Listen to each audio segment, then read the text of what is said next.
Welcome to the third round of the Enduro World Series 2019.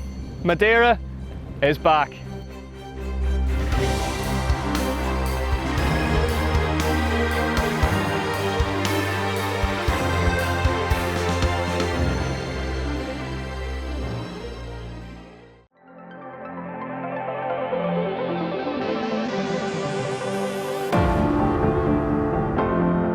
So after the initial shake-up of those first two rounds down under in New Zealand and Tasmania, the series has travelled to this beautiful island in the middle of the Atlantic for the first European round of 2019.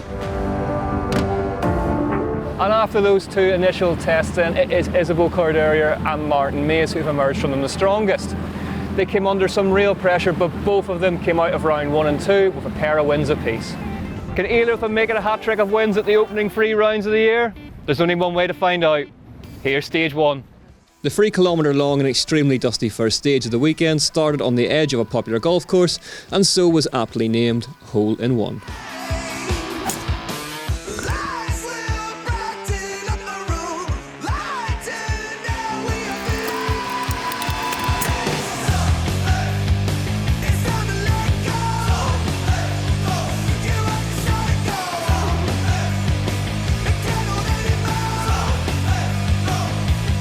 It was rough, it was tough, and it was physical.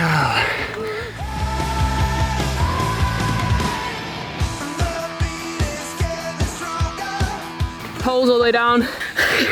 Yeah, really physical. Just watched the turn and slid a bit. Big rock was on the main line and I just grabbed the front brake at the last minute. It's a much longer stage than I'd realised during practice. Big piles of dust, so it's hard to hold your line, but yeah, good start to the day.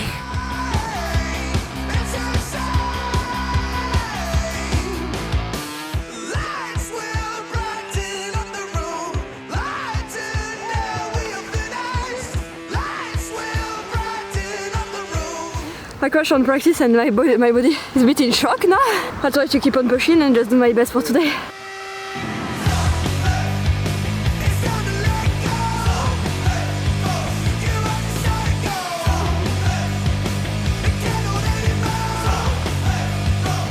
Not take a mistake, I don't do. Smooth and no crash, no thing. I hope I good job.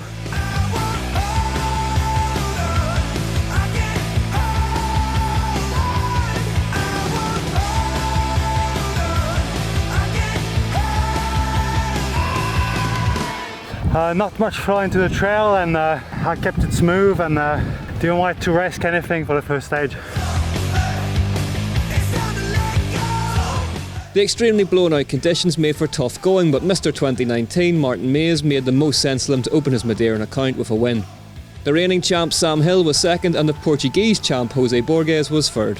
Isabel Corderia took the win on stage 1 and was followed home by Anita Gehrig and Melanie Pujan. Now it's 600 years ago this year that the Portuguese first discovered Madeira, and this is the place they first landed, Machico, and it's where the race is going to be based.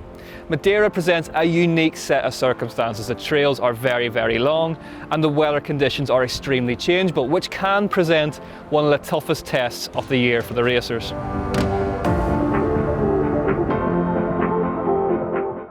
Stage 1 of day 1 was the longest of the race at 3 kilometres in length, while stage 2, Natal, was the shortest of day 1 at just over 1.5 kilometres in length.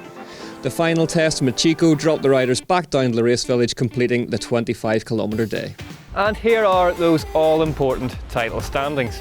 Corderia and Mays' points leads are both bolstered by their domination of the new Queen Stage format, which rewards stage wins on the toughest test of the weekend. In the Teams Championship, GT Factory Racing are top of the charts thanks to Mays' victories and strong rides from Windmasters and Noga Karen. And with that then, let's head from sea level to, well, a lot higher than sea level. Here's stage 2. Stage 2 was a beautiful, if brutally rocky, plunge along one of the oldest trails on Madeira, Natal.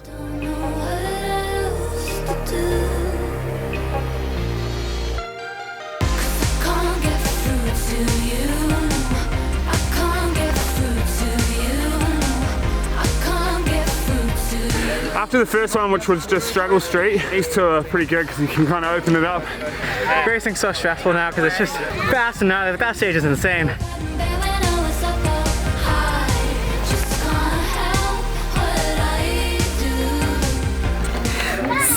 rocky. Hold on, I was like, go, go, go, go, go, down the whole hill.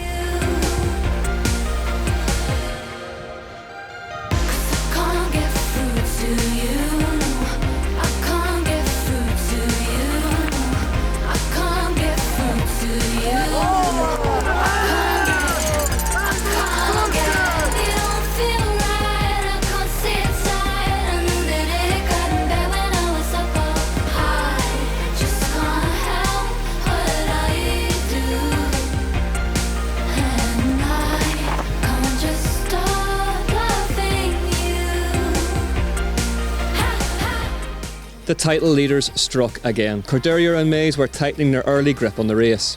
Adrian Day was second in the men's, but it was Hill and Borges who were keeping the pressure on in the overall.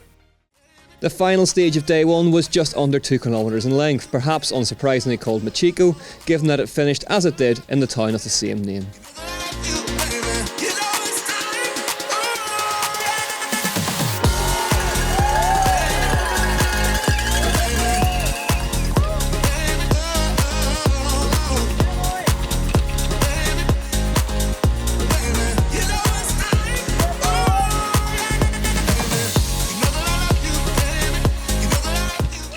Stage one, I got 5th on stage 1, and I think it just gave me a bit more confidence, let the brakes off a bit more, and yeah, it seemed to work. It was a really good day. Like, I liked kind of just 3 kilometers, 3 descents, just a day out with your friends. Fast, rough, rocky. I was a little bit scared, but tomorrow should be easier to kind of push, I think.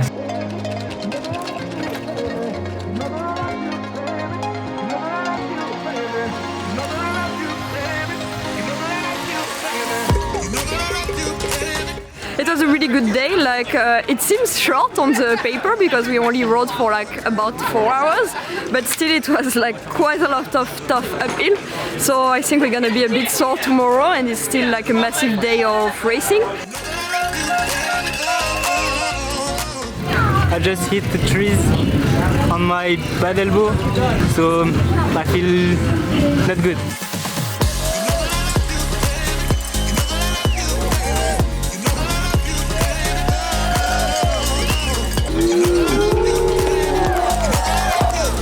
I'm riding for the overall now and not necessarily for the first place at every round. It's a different approach, but you know, it's good to be leading, and I would do everything for the championship. Isabel Corderia made it a hat-trick of wins and now had a lead of 22 seconds, but perhaps the biggest news of the day was who it was from. Ella Connolly, last year's under-21 champ, was looking good in second. Anita Gehrig was in third. Martin Mays was now 19 seconds ahead of Adrian Day. The Frenchman had been fast all day but reopened a surgery scar by skimming a tree on stage 3 that would require 6 stitches. Jose Borges was channeling the energy from the partisan Portuguese crowd and was looking good in third. Day 2 would see the riders shuttle to the top of stage 4, which was built for Loic Bruni's section in the film Gamble. Stage 5 was Rat Boy. Stage 6 was the revamped Quattro Estradas, which featured back in 2017, as did Stage 7, the Queen stage, Boca del Risco. The final stage was an extended run through what was stage 3 and would be the end of a monster 41-kilometre day. As mentioned, stage 4 featured in downhill world champ Loic Bruni's section in the acclaimed movie Gamble, and at 1500 metres above sea level was the highest start line of the weekend. You see my face on the TV, you hear my voice on the radio. It's good, a bit scary with the wind heading into some of them jumps, a lot of loose moments. I'm everywhere that you go. That's what it's like to be famous. I don't really like jumps and stuff like this. It was smooth, but I guess a bit slow. That's what it's like to be famous. How's the arm feeling? Not so bad. I was trying to ride like Super Bruni. That's what it's like to be famous. That's what it's like to be me. That's what it's like to be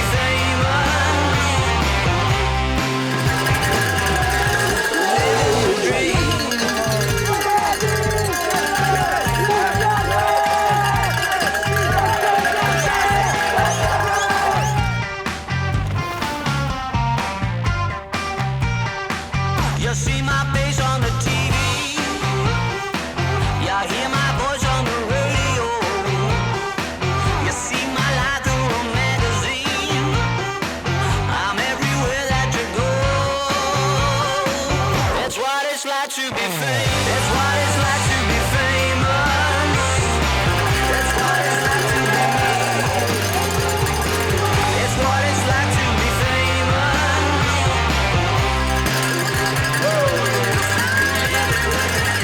a drop off out the stage by the bus, and then we pretty much had to get straight back into it. Pretty hard stage, and I was fighting to stay on the bike.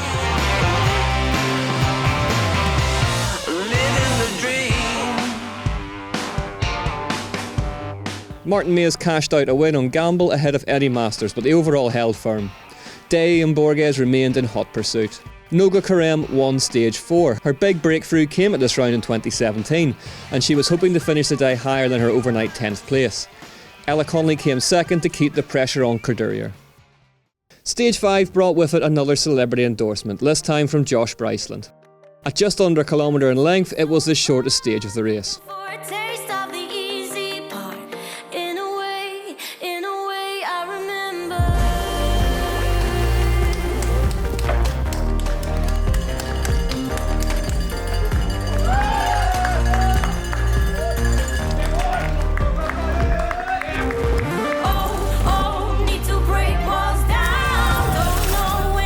This one is very slippery, you need to be careful.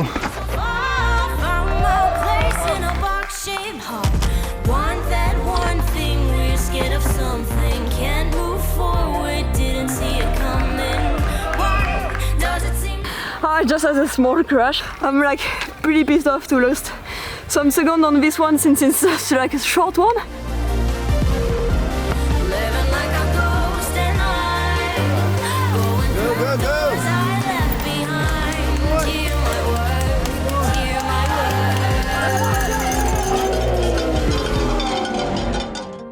Jesse Melamed won the stage ahead of Thomas Lapéry. May's lead remained at 22 seconds. Isabel Cordurier won stage 5 despite a crash narrowly pipping Noga Karem in the process.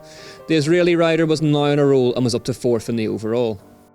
The 6th stage was a revamped Quattro Estradas which had produced drama back in 2017.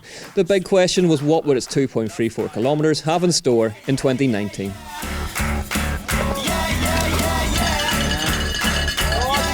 Proper Enduro stage, was physical. Oh.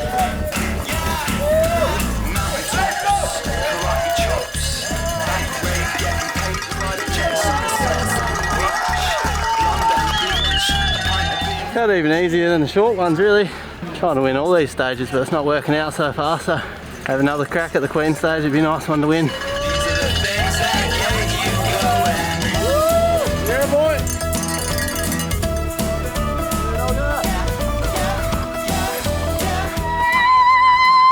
I almost crashed like 5 times, but I didn't, so I'm happy with it.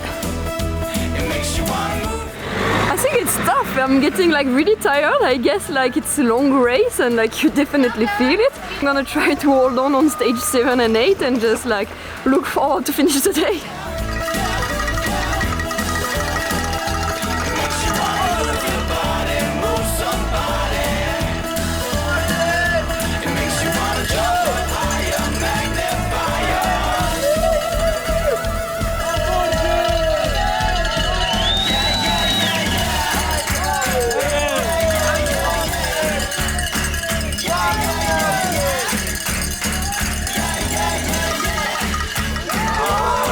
Too much like my old self. I was just getting pretty loose.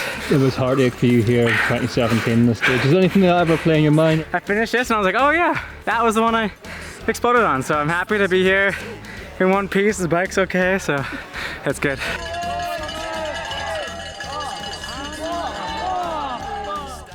Karem and Shar both moved up one position after good rides on 6. Ella Connolly dropped her chain on the stage and was now down in 4th. Jesse Melamed lost the lead of the race on the stage in 2017 but put those demons well behind him with his 2nd stage win in a row. He was now into 4th in the overall. Mays maintained his lead and was perhaps conserving energy for the following Queen stage. Now the next stage could be crucial. It's the Queen stage, which is the toughest of the weekend, and as a result there are some overall points up for grabs for the winners. Martin Mays and Isabel Cordurier have won both of the Queen stages so far this year. Can they make it 3 out of 3? Let's find out.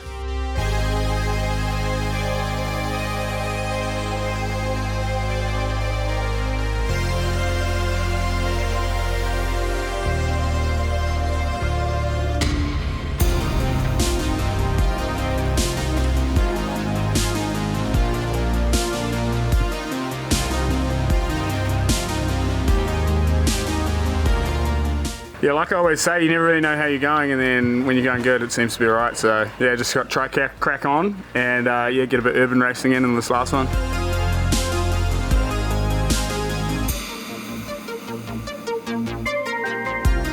Just enjoying riding my bike, like not really doing anything different. I think yesterday gave me a bit more confidence, which was cool.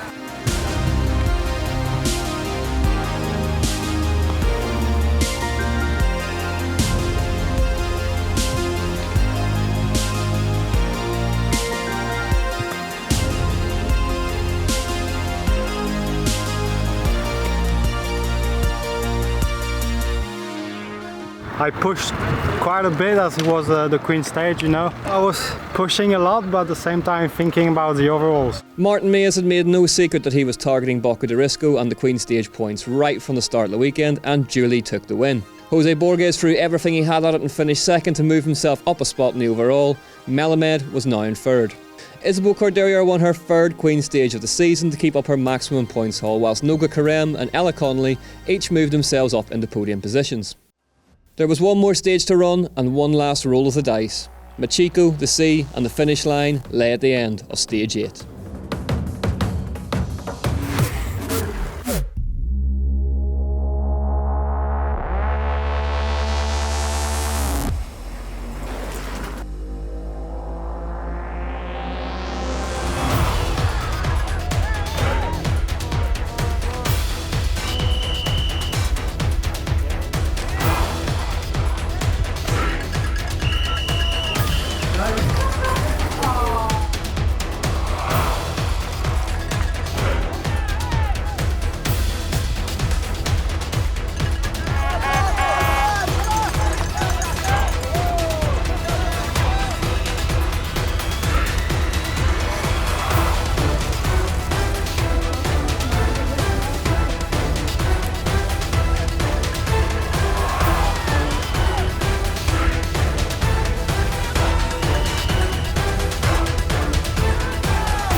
Isabel Cordelia finished with a flourish and took her 7th stage win of the race. Podium rate of stage 7 held up and Noga Karem would end the race in second, but just as she had made the headlines with her result here 2 years ago, it was Ella Connolly in third who really stole the limelight.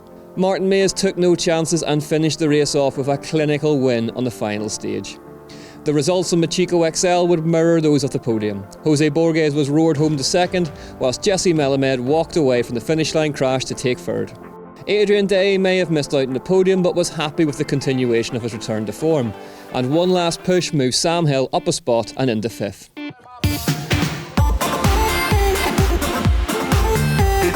Jose, second place today, your best ever EWS result. Yes, I'm so happy to finish in second position.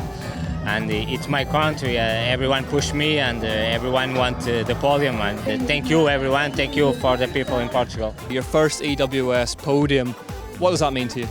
I've been thinking about how it would feel for a while, and yeah, oh, it's amazing. What was the difference this weekend? I just feel at home and comfortable on the trails here, and like I just enjoyed it and rode my bike, and I guess let my brakes off a bit more, and yeah, it seemed to work. It looked like you really rode yourself into it today, is that fair to say? Yeah, like I was super surprised when I got to the finish line. I was pretty upset because I messed up the last stage. Honestly, just did not expect to be second here, and like to win one stage, that's like a big goal for me. Jesse, incredibly, this is your first time back on the podium since that win in Whistler 2017. It must be great to be back up there. Yeah, it feels really good. I've been very consistent since, well, I've had a lot of injuries and mechanicals, but otherwise in the top 10. So it's nice to kind of push again and just kind of get back to the podium. Because I know it's been there, it's just I've been hesitant to kind of push as much as I could. So yeah, it feels good. Third win of the season. How tough was this one compared to the first two? Quite tough actually. You know, the humidity this weekend and the tracks as well, so it was way less flow than what we had Tasmania and Rotorua. So it was a little bit more fighting on the bike. I wasn't far off 2 years ago, only 5 seconds off Greg Callaghan. So I gave everything on the Queen stage, 3 out of 3, and it feels amazing. Because you had that crash in practice, and there was a crash on stage 5 as well. Was it difficult to stay calm? It was definitely hard for me, but maybe like I put a lot more pressure on my shoulders, and I was like riding like smoother, more relaxed, not expecting like so many stage wins. So definitely like it helps with getting a lot of confidence for the next rounds.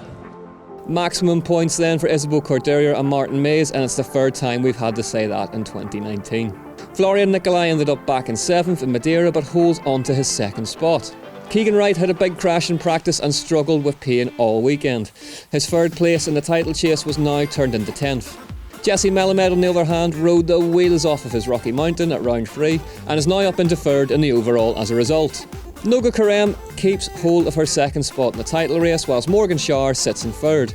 Ella Connolly's podium finish moves her up to 8th in the overall.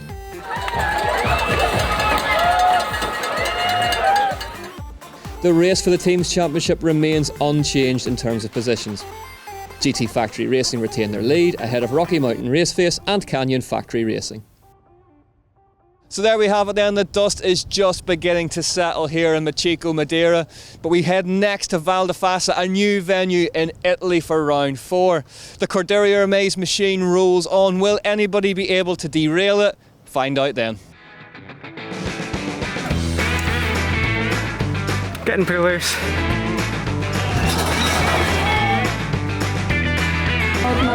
Let the brakes off a bit more and yeah, it seemed to work.